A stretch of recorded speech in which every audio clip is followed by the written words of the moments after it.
Hello, good morning friends. तो कैसे हैं आप सब? उम्मीद करती हूँ कि सभी अच्छे होंगे। और मैं सीधा नहा के आ गई थी अपने रूम में और मैंने पूजा की है। और आज है नवरात्रि का पहला दिन, तो मैंने पूजा कर ली है, देखिए।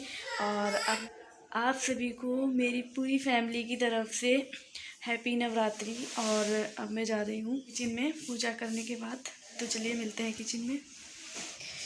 तो मैं आ चुकी हूँ अपने किचन में और मम्मी ने सब्ज़ी बना के रख दी है। जब तक मैंने नहाया धोया तब तक उन्होंने सब्ज़ी बना दी थी। और इसमें सिर्फ डालनी है धनिया। धनिया मैंने निकाल ली है फ्रिज में। मैं क्या करती हूँ, पन्नी में डाल के धनिया फ्रिज में रख देती हूँ, तो वो कम से कम 10-15 दिन तक चलती है और ऐसे ही हरी रखी रहेगी, ख़राब नहीं होती है।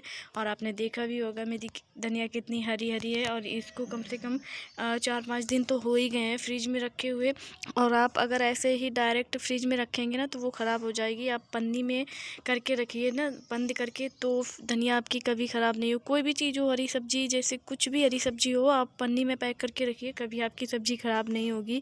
या प्लास्टिक के डब्बे होते हैं उसमें पैक करके रखिए, तो वो ख़राब नहीं होंगे। और मिर्च वगैरह सब ऐसे रख सकते हैं आप, और जब चाहें तब यूज कर सकते हैं। और यहाँ पे मैंने सब्ज़ी कटोरे में कर लूँगी, क्योंकि कढ़ाई लोहे की है, उसमें सब्ज़ी ख़राब हो जाएगी उसमें रखे रखे। इस वजह से मैं कटोरे में करके फिर धनिया डाल के रख दूँगी। और कढ़ाई चाहे लोहे की हो चाहे जिस चीज़ की हो, वो सब्ज़ी उसमें ख़राब हो ही जाती है। उसमें टेस्ट उतना नहीं रहता जितना रहना चाहिए। इस वजह से मैं सब्ज़ी अपनी कर लूँगी। और फिर इसके बाद में मुझे लगाना है आटा। और आटा क्या, अभी मैं पीऊँगी पहले चाय, क्योंकि चाय के बिना सुबह की शुरुआत नहीं होती है। और जो भी चाय पीते होंगे उनको तो पता ही होगा, जब तक चाय ना मिले तब तक कुछ अधूरा सा लगता है। तो पहले मैं चाय पीऊँगी और इसके बाद में जो जो भी काम होंगे वो करूँगी। और मैंने सब्ज़ी कर ली है। और मैंने काफ़ी दिनों बाद अपना ब्लॉग शूट किया है, जैसे कि कम से कम एक 1-1.5 महीना हो गया जब से मैंने सही से अपना ब्लॉग नहीं डाल पाया है, बना ही नहीं पाए, क्योंकि इतना शोर ही होता है यहाँ पे। मजबूरी में कुछ नहीं हो पाता, शोर होता है और लाइट भी नहीं रहती है। और किचन में जब तक लाइट ना रहे वैसे ब्लॉग बनाओ तो अंधेरा सा लगता है। और हमारे यहाँ भाई इन्वर्टर की तो कोई सुविधा नहीं है, इस वजह से मजबूरी में मैंने ब्लॉग नहीं बना पाया। और आज मैंने किया है नवरात्रि के पहले दिन पे शुरुआत किया है अपने ब्लॉग का। और आज किस किस ने फास्ट रखा है मुझे कमेंट करके ज़रूर बताना, क्योंकि मैंने नहीं रखा है, क्योंकि मुझसे वो होता नहीं है।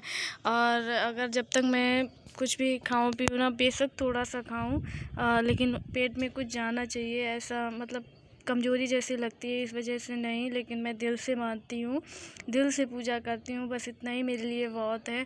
और देखिए मैंने क्या किया, मैंने चाय उसमें थी नहीं और मैंने चाय गर्म करने के लिए रख दिया, बच गया मेरा वो, जल गया, थोड़ा नीचे नीचे जल गया। फिर इसके बाद में जब मैंने देखा कि उसमें तो चाय थी नहीं, ऐसे ही जल रहा था, फिर मैंने दूध डाला है उसमें और चाय अपने लिए बनाऊंगी।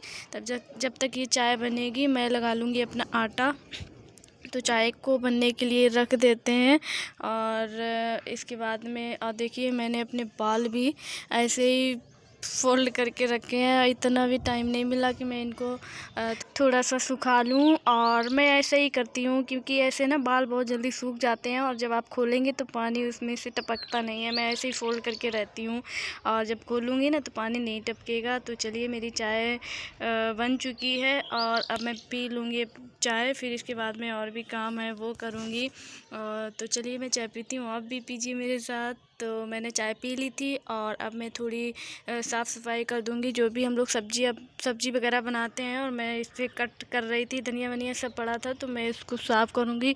और मैं क्या करती हूँ, जो खाना बनाती हूँ, खाना बनाने के साथ ही मैं ये सब कुछ करती जाती हूँ ना, तो आपके काम बहुत ही आसान हो जाते हैं। अगर आप साथ के साथ ही ऐसे सब कुछ सामान वगैरह अपना सेट करते जाएंगे ना, तो आपका उतना काम मालूम नहीं पड़ेगा। और यहाँ पे मैंने ये सफाई की है इस वजह से, क्योंकि मैं इस पे रोटी बनाऊँगी और मैं इसी पे रोटी बनाती हूँ, क्योंकि इस पे बहुत अच्छी रोटी बनती है। और तो चलिए मैं अभी सूखे कपड़े से और पोंछ लेती हूँ, क्योंकि वो वाला गीला कपड़ा था ना, तो सूखे से नहीं पोंछेंगे तो वो रोटी चिपकेगी हमारे नीचे। और बहुत अच्छे से साफ़ कर लिया है मैंने।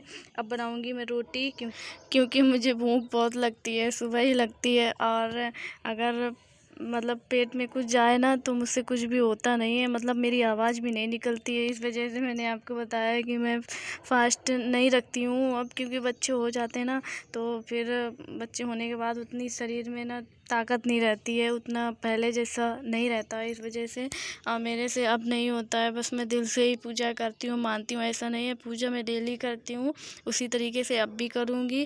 और मैं रोटी बनाने के बाद फिर जाऊँगी छत पे, क्योंकि वहाँ पे मेरे कपड़े पड़े हैं और कपड़े मैं नहा लेती हूँ। कपड़े मैं बाद में ही धोती हूँ, क्योंकि मुझे पूजा करनी होती है। इस वजह से फिर मैं कुछ भी छूती नहीं हूँ और सीधे पूजा करती हूँ। और फिर तो टाइम ही नहीं मिलता है, पूजा करो फिर किचन में घुस जाओ, तो ऐसे फिर बाद में ही करते रहो आराम से, कोई दिक्कत नहीं है। तो यहाँ पे मैं रोटी बना लेती हूँ, फिर मिलती हूँ आपको छत पे। कपड़े धोने जाऊँगी जब भी मैं आपको मिलूँगी। तो फ्रेंड्स, मैंने खाना बना लिया है, सब कुछ हो गया है, नीचे का पूरा काम हो चुका है और अब हम धोएंगे कपड़े अपने। और कपड़े हम यहाँ ऊपर छत पे ही धुलते हैं और अच्छा भी है, यहीं धुलो और यहीं फैला दो। और आज का ना मौसम भी अच्छा है। 4-5 दिन से तो इतने बादल थे और बारिश भी हुई थी, पर यहाँ कम हुई थी। कहीं कहीं तो ओले बहुत ज़्यादा पड़े थे, लेकिन यहाँ बहुत कम हुई थी बारिश, 1-2 बूंदें ऐसे ही पड़ी थी। और हम लोग कल गए थे गाँव से, ये मतलब राई सरसों है, इसको सरसों बोलते हैं। हमारे यहाँ तो राई बोलते हैं, आपके यहाँ क्या बोलते हैं? सरसों, राई, जो भी हो। यही हम लोग कल लेने गए थे गाँव। और ये धूप में डाल दी है ताकि ये थोड़ी सूख जाए, ख़राब ना हो, इस वजह से। तो चलिए आज का ब्लॉग, अभी हम कपड़े धोने जा रहे हैं। आज का ब्लॉग मैं यहीं एंड करती हूँ। अगर वीडियो पसंद आया हो तो वीडियो को लाइक कीजिए, कमेंट कीजिए, एंड चैनल को अभी तक आपने सब्सक्राइब नहीं किया तो प्लीज़ कर लीजिए, ताकि मेरे वीडियो की नोटिफिकेशन आप तक सबसे पहले पहुँचती रहे। जय माता दी।